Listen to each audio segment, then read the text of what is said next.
TeleportHQ is making waves as a front-end builder, but does it really deliver on its promise?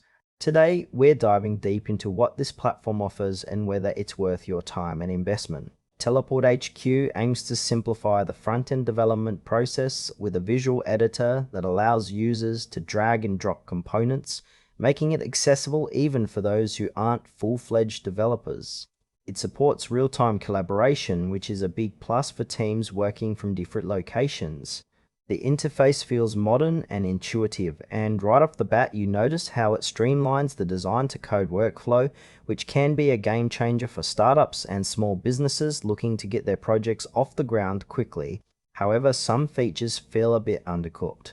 While it's great for creating static pages, the dynamic capabilities and integrations with other tools could use more depth. Also, I noticed a lack of detailed documentation on certain advanced features, which might leave users scratching their heads.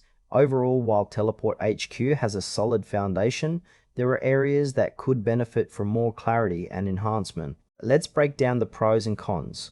On the plus side, TeleportHQ offers a sleek interface that makes building websites feel straightforward.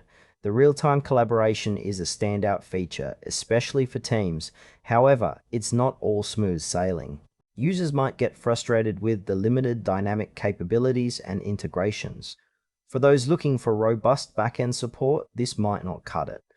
Plus, there's a noticeable gap in documentation for advanced features, which can be a barrier for some. If you're a complete beginner or a small team needing to whip up quick, simple websites, you might find this tool quite handy.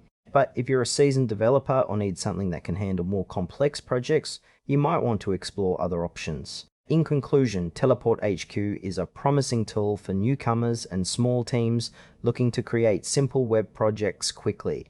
But for experienced developers or those needing more complex functionalities, it may fall short. It's worth a try, but be sure to weigh your project needs before diving in.